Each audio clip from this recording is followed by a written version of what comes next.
We are very egocentrical here in the United States, and we think we're Americans. Well, so are Brazilians, honey. So are Nicaraguans.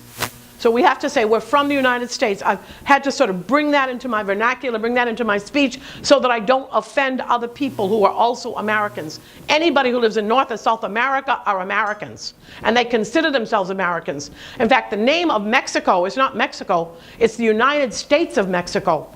That's their official name, La República de Estados Unidos de Mexico. They have 31 states, the same as we do. So if we say we're from the United States of what? The United States of America or the United States of Mexico? So we have to be very precise and start learning our culture better than we are. And I started out by speaking, I want everybody to be bilingual. Now, why did I get off on this? Because I'm on the annex. The annex in your teacher guide gives you some of this background information about Stephen Krashen, bilingual education, and how the bilingual or trilingual brain functions better than only monolingual ones. I want you to know that. We advocate, as you were saying, many schools now are setting up dual bilingual programs, but they started doing that in the 1980s. It has not caught on. Okay, I don't speak a lot in the United States. Most of my work, as I told you, this month, since January this year, and we're only in April, barely finishing up April, I've been working in several countries, all of whom are much further along in bilingual education than the US. We say we have a bilingual program, but it's money. It's not a bilingual program. And as you said, there's people, and this is what you're going to help. You're going to help people who need to learn English and not forget or lose their first language. Their first language is valuable, whether it's Swahili or Dari or Spanish. It doesn't matter. All right, so let's go on, and the bibliography is extensive. Okay, this is what you're going to be getting in the teacher guide, and each section has separate page numbers, as I explained to you already. Now, planning.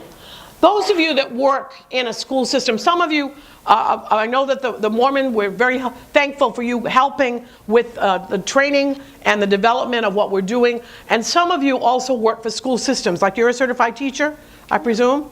You're not a certified teacher. No. But you know about Stephen Krashen. I've been in ESL for 27 years. Okay, so that's how. Okay, can I ask you a question? Do you work in the public school systems? No, I work in adult ed. You work where? Adult ed. Adult ed, okay. All right, so that's how you know about Stephen Krashen. But you guys, so congratulations, you get 25 points for knowing about Stephen Krashen. I want you to know that. Now, you guys, I have 3 certified teachers over here. I'm certified, but I don't work in the school system. I work for a nonprofit agency. Okay, what nonprofit do you work for? Family Services. Family Services, okay. But you're a certified teacher in what areas? Early childhood through 4th. Okay, and you guys raised your hand for certified teachers. Okay, are you currently teaching the school district? Mm-hmm. Okay, now let me ask you a question. Those of you that are working and going to be working with adults, so do you have to present plans to your supervisors? No. That's good. That's good, so you're your own boss. Most of the time. Nobody's going to mess with you, honey, right?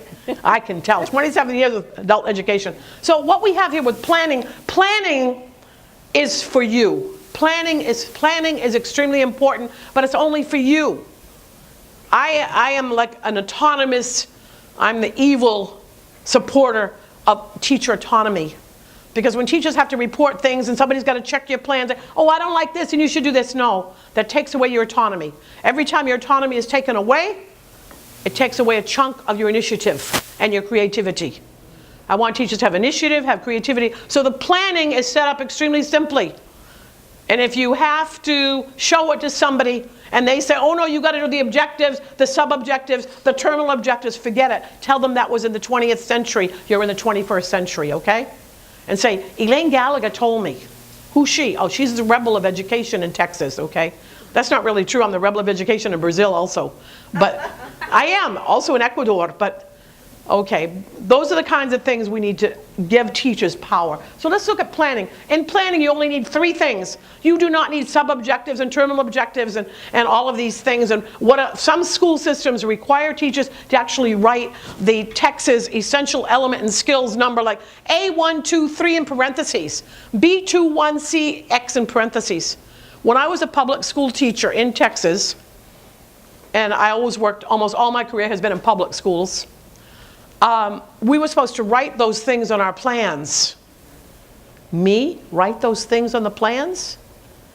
Did anybody really check my plans? No, they just filed them. So what did I do for 11 years and nobody ever found out? Oh my gosh. I invented numbers when it said, how do these plans coordinate with the Texas Essential Knowledge and Skills? I'd just go 1, 2, 3, parentheses, X. 2, 3, 4, parentheses, 7. I did that for 11 years and nobody found out. Oh my gosh.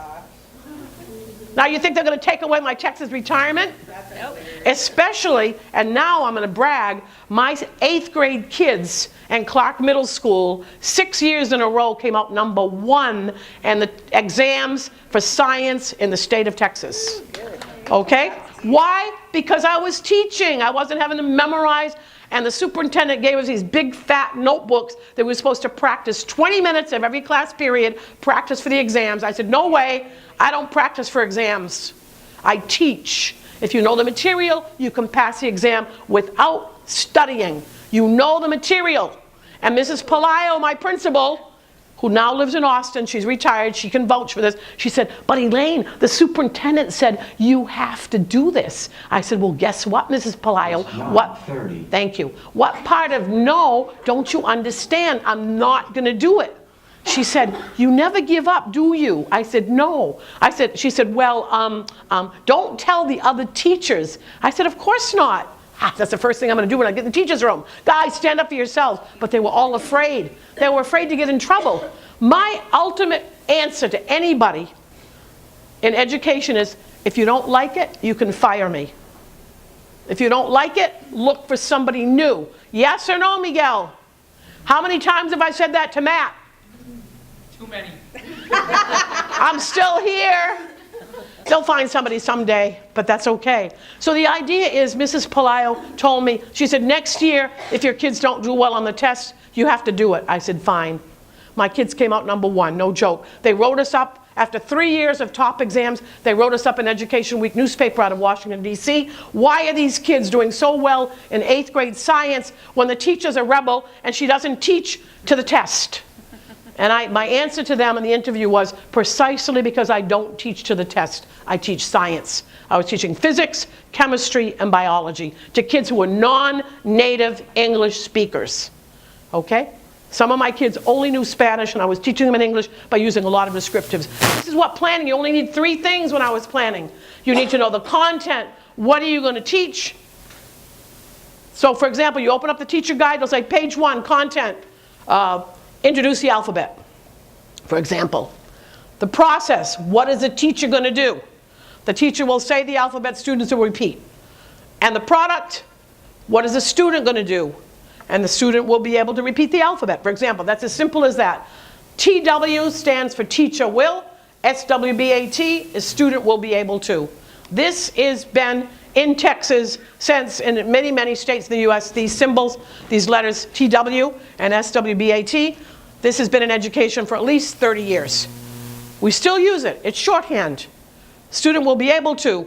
Because if you're going to teach, you have to know what your student's going to be able to do. It doesn't matter what the teacher does, it's what's the student going to do. And that's very, very important. Those 3 things. And what we have over here at the bottom, that I can't read it until I get much closer because I don't know what I wrote. It says, let's look at samples in the teacher's guide. Well, you don't have the teacher guide, unfortunately, so I'm going to have to show you a few samples. Basically, the teacher guide is as simple as that. Any page you're on page, let's say you're on book, is this open? No, you got one open? Can they open these? Or is it just to look at, hey, yours got bent. Oh, it got bent in the box. That's because you never learned French. That was your punishment. Oh, she's got some open. Sorry. Thank you, dear. Okay. Just give me any one. So, thank you. Whoops, sorry. All right, so if you have this, it says book 4 in the workplace. If you're on, let's say you're going to open up and you're on page, what page does that say? 10. 10. Page 10, you can go in the teacher's guide, you look up book 4, page 10, and it'll tell you what's the content of page 10. And it'll tell you what's the process, what's the teacher going to do, and that's very short. And number 3, what's the student expected to do. For every single page of every single one of these books, every book has 36 pages, and there's 6 books. For every one, it's in the teacher guide. It tells you exactly what to do. Simple, like a recipe, how to make mashed potatoes. or how to make a pot roast. Step 1, step 2, step 3. They're all set up the same way. So let's look, let's go on. Activity book, there's 6 of them. Let's look about the activity books. These are the 6 titles. Basic Living, the first book, book 1, Basic Living. You meet this family. You meet 2 families, the Sanchez family, Martinez family. There's a little bit of a mistake there in the book. Somebody's brother has a different last name, but just pretend his mother adopted him or something, okay? We're going to fix it for the next book that comes out. But anyway, you like those stupid jokes, huh? That's good. That's good, okay? Keeps me going. All right, keeps me going too, all right. So I used to keep my students awake because they never could tell if I was joking or not. And they'd say to me, are you joking? Do you think I'm joking? Do you think I'm joking? And if they laugh, I say, yeah, okay, I'm joking. But basically, you have to laugh every day at work, because if you don't, something's wrong. So these are the 6 books. The first one, you're introduced to a family that moves to the United States. They have to find a house, a place, an apartment to live in. They have to find a job. And so these basic things happen. It starts out with the alphabet, in fact. Now, the students need to know the alphabet. Let me tell you why. If they are Spanish speakers, the alphabet is phonetic. The alphabet in Spanish, they have the same 5 vowels we have in English, A, E, I, O, U. But in Spanish, the vowels only have 1 sound each. So in Spanish, the 5 vowels have 5 sounds. In English, our 5 vowels have 44 sounds. So if they don't learn the alphabet, they're going to think they're going to transfer from Spanish to English. This is why we have poor pronunciation, because nobody bothered to teach them the alphabet. We just tell them English is not phonetic. 85% of English words are not phonetic, okay? There's all kinds of rules. You know, if there's an E at the end, it makes it silent. But then we don't teach those rules until maybe 4th or 5th grade of speaking English as a native speaker. So when you start out with Matt in the very first book, they are going to learn the alphabet, A, B, C, D, E, F, G, H, I, J, K, L, M, N, O, P, Q, R, S, T, U, V, W, X, Y, Z. Now I know my ABCs. Aren't you very proud of me? So I teach them that song. They think I'm crazy, but it's the only way. If you ask me, Elaine, quick, what letter comes after T? I don't know after A, B, C, D, F, G, T, U. I could go through and sing the alphabet because I can't do it. I'm not that kind of a learner. I don't have spatial intelligence. My English is pretty good, right? But if you give me words in English of letters that are scrambled, like take the word hippopotamus and mix up all the letters and tell me to straighten it out, and don't tell me that the word is hippopotamus, I can't do it. I get confused. If you give me a word search puzzle, like those magazines, like they call Sopa de Letras in Spanish, with all the letters and you've got words in English and you've got to find them diagonal and backward, I can't do it. I find it extremely difficult to do because my brain does not work that way. I do not have spatial intelligence. I can't do picture puzzles. Now if you give me 4 pieces and they turn into being a cow, that I can do. The head, the legs, the butt, and the tits, okay? I can do that. But if you give me 100 pieces and it's going to be Buckingham Palace, I can't put them together. Because I look at the shape and I don't know if it goes this way, this way. I have trouble putting on the cover of my coffee this morning in the hotel. Because I was trying to do it upside down. The little part going in instead of up. Okay, these are the kinds of things, because when we talk about people learning and learning styles, thank God for the work starting in 1984 of Dr. Howard Gardner and multiple intelligences. So now I realize I'm not stupid, I'm not bright in some areas. I don't have spatial intelligence. I don't have mathematical intelligence, but I do have logical intelligence. Mathematics and logic go together. The only math I ever did well in, really well, was geometry. Everything else, I practically failed. And my parents got me tutors just so I could pass. Haciendo la barba con mis maestros. Okay, I even have a shirt that says, well, another day has gone by and I haven't used algebra yet. You can relate to that, huh? Okay. Last night I had a bunch of adults in a class. Only one man liked math. And he's an engineer now. One man in my English class. Everybody else hated math. It's not because we have poor teaching or we hate math. It's our brains aren't all geared the same way. Thank God, because there's not enough math jobs. Figure, what are you going to do with a math major? There's nothing to do except be a math teacher. With a bachelor's degree in math, you can't do a thing. You can't go work for NASA. You've got to have a PhD at least. So we start thinking about how people learn and how they, all of this is very, very important, and we need to teach our students that. So we have to give them a variety of experiences. Some of them are going to be able to unscramble words. By the way, there's no activities in any of the MATT books where you unscramble words. All right? I just want you to know, if you give as supplemental activities, make sure you recognize that people learn in various ways. The second book, the family, the same family. This is like a novella. You're following the same family. Now they're going to learn. Now the families, now they're acclimated. They've got their apartment. They got a job. Now they're going to learn how to take the kid to the dentist, how to make a doctor's appointment, social things they need, what types of shots your kids need. There's some things that's a little bit too intense. In our new book, we're going to take some of the things out. For example, on one of the pages, they give you all the abbreviations of all of the vaccinations. I don't even know those. Non-native speakers and even native speakers don't need to know all that. So some of this stuff we're going to eliminate. The third book talks about finance, and it tells them how to open a bank account, how to go to the bank, what's a savings account, what's a debit card, what's a checkbook, how to write out a check, things that they might need. Okay? In the fourth, what are you laughing at? I don't know a whole lot about banking yet either. So. Oh, good. All right, now, that's very good, because that's a good comment. Let me tell you why. Because when we use our MATT books, students are not only learning English, they're learning the culture and the activities of the U.S., and the teachers are learning the same thing. You can learn. You already know English, but maybe you don't know some of these things. Now's your chance, never too late. Here we go. Okay? So you can learn along with your students. That's good. So that's our third book. The finance. The fourth book is in the workplace. Now you're going to talk about job interviews, job appraisal, an appraisal system. You're going to talk about job benefits, Social Security, the kinds of things that happen here in the U.S. that people need to know about. Because Seguro Social in Mexico is very different from Social Security in the U.S. And some countries don't have Social Security at all. Other countries are much, much better. Let me give you an example. I was just in Spain. I take a pill called CERC, S-E-R-C. CERC is a pill to help me with my balance, because since I'm deaf in this ear, what happened is, now you're going to hear all my medical history. This goes with book number 2. Okay, book 2. What happened, I was working in Ecuador, and the last night I was there, we had a big party at a restaurant, and I ate something bad. I was the only one that had a cheese and chicken soup to start the meal with. The next day, I literally thought I was going to die. It was like 7 o'clock in the morning. I was supposed to leave the next day to fly back to the U.S. And I was extremely sick, extremely sick.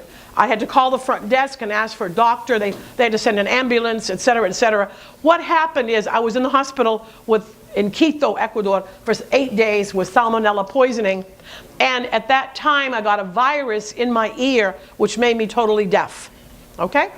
So there's nothing, a hearing aid can't help, because there's no nerve. The nerve got killed.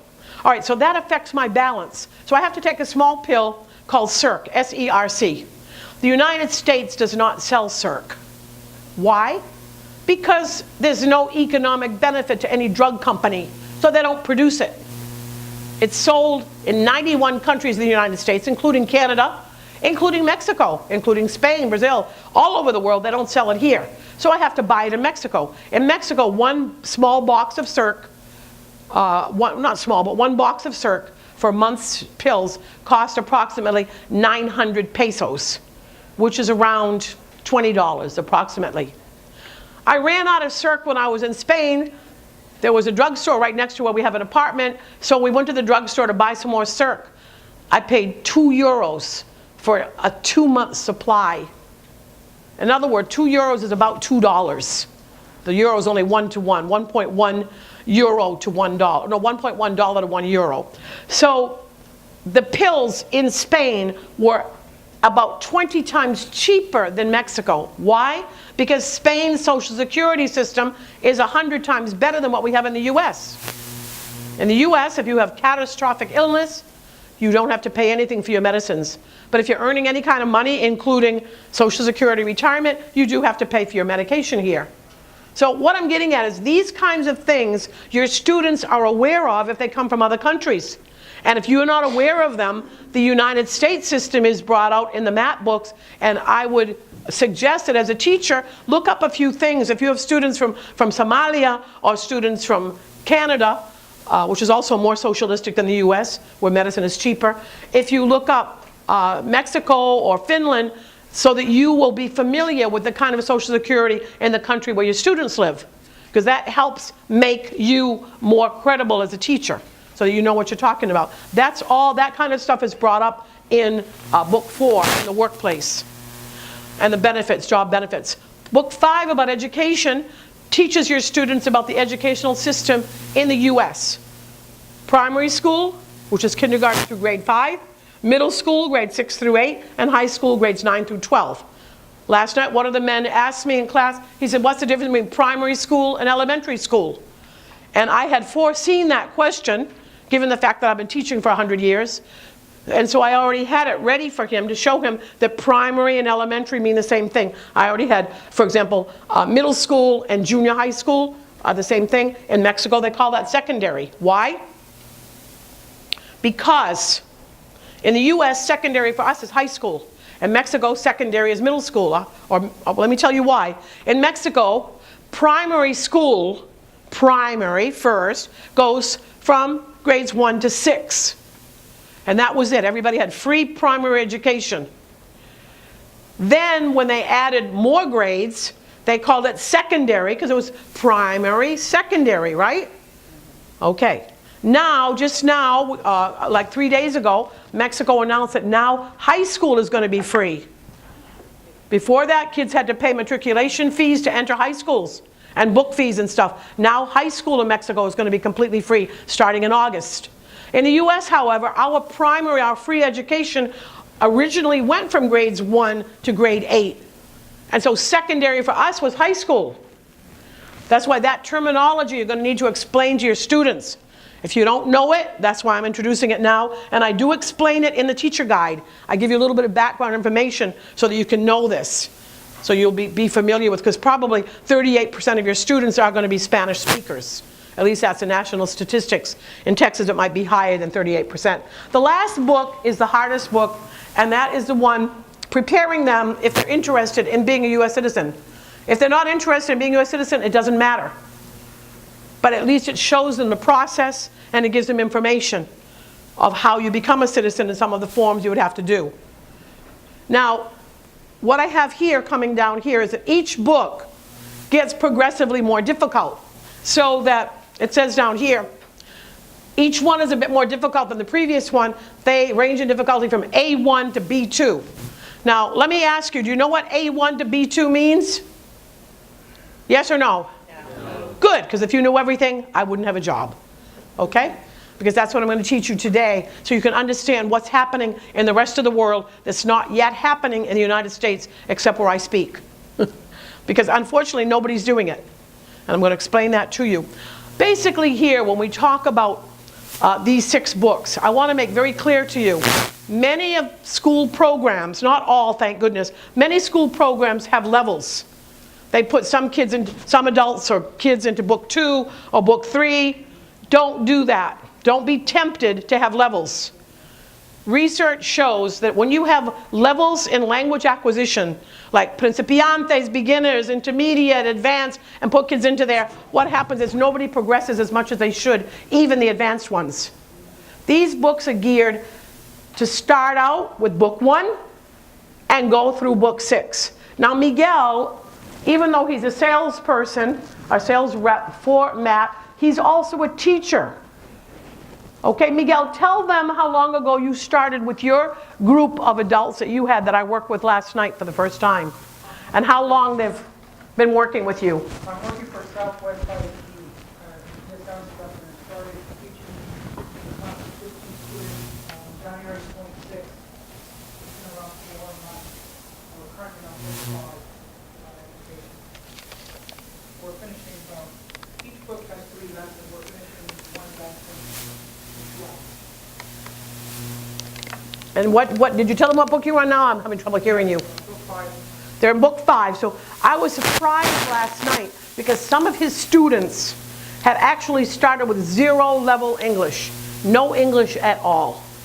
And I was very surprised because I was talking to those students the same way I'm talking to you. Okay? I did not lower my level of English. Please don't talk down to your students. Unfortunately, when we teach people that don't know English, we talk to them like they're morons or babies. Like, all right, open up your books to page 3. Everybody say 3. 3. Don't you feel stupid? Well, the adults do too. So what happens is, we had a visitor last night to the class, somebody from Catholic Charities, who's also using our program, and he was very surprised. He told us at supper last night, he told Miguel, he said, I was very surprised at how advanced the students were after just having started the end of January. I mean, so what's happening is, when you teach the way we're recommending you teach, not talking down to the students, no translation. Our books do have Spanish in them. Our new versions, when we finally print up the new ones, we're not going to have any more Spanish in them for 2 reasons. One, the Spanish becomes a crutch for those who know Spanish and they never really learn English. And number 2, we're dealing with at least 50% of students nationally who are not Spanish speakers. I was recently with Miguel in Denver. I just got back from Spain. I was back 2 days from Spain and I'm off to Denver. And Denver said, hey, we've got 36 languages in our city. We can't have a book full of Spanish. So I am advocating in our new copies that we have no Spanish whatsoever, that the book will be 100% in English, only in English. Okay? Not because of snob reasons, not because of stupid political reasons, like only English, no. I don't stand for only English. I stand for bilingual education. Everybody needs to be bilingual, whatever. One language plus English. If English is your native language, as it was mine, I learned a second language. Now I'm learning Portuguese because I go to Brazil a lot. Okay? These are the kinds of things we need to be looking at, to respect people's languages. That's what these books do. Now I'm going to get to that A1 to B2. I'm going to get to that pretty soon. Each of these books is more difficult. A1 is basic living, the beginning, alphabet. B2 is the things on citizenship. There's in the back a couple of pages, there's a lot of small print with information about US history. They do not have to memorize that. It's just trivia facts they might be interested in. Things you might want to have them look up on internet. Okay, let's go on now. Activity books organization. Every book of your books, every book has 36 pages. They're real easy to deal with because they're all set up the exact same way. Every book has 36 pages, and every book has 3 lessons, each with a major topic. So for example, in book 5 about education, one is about primary school, one is about middle school, and one is about high school. Those are the 3 sections they learn about. They're all set up that same way with 3 themes. Every lesson ends with 3 practice activities and 3 homework activities. Now let me talk about homework. I did not write these books. I only wrote the teacher guide. I am an enemy of homework. Homework sucks. All right, that's what kids say. That's what parents say. Miguel, your hand is up. Well, even though the workbooks do say homework, we don't recommend that you give homework to the students. I do the homework in class as a practice. That's exactly what it says in the teacher guide. Thank you, Miguel. Everything, like last night when I taught his class, the practice 1 and homework 1, I did both of them in class. Practice 2 and homework 2, I did both of them in class. Practice 3 and homework 3, I did them in class, orally with the kids. I say kids and my adults. And they wrote in the answers right there in class. When I say homework, why am I an enemy of homework? Because kids, let's take your adults. Well, let's go with kids first. Kids are in school between 6 and 8 hours a day. That is un turno. That's a shift in any factory in the US. That's their work. That's their work. Don't let teachers tell you, oh, I can't finish everything all day. The kids have to finish it at home. Too bad. That's poor planning and lazy teachers. All right? Oh, you agree with me, huh? You see that, right? I'm the enemy of many teachers. When I taught in Asia, When you taught what? when I taught in South Korea, I had a really hard time with the parents who didn't understand why I didn't give so much homework. They wanted Oh, it. they, yeah. You know why? Because they That's think culturally. They're very controlling, and they think that, but now they're getting away from it. I had a teacher, an exchange teacher from South Korea, stay at our house, and they're getting away from it. The idea is there's a lot of research. Dr. Alfie Kohn, K-O-H-N, came out with a book in 2012 called The Myths of Homework. He studied 20,000 schools in the United States.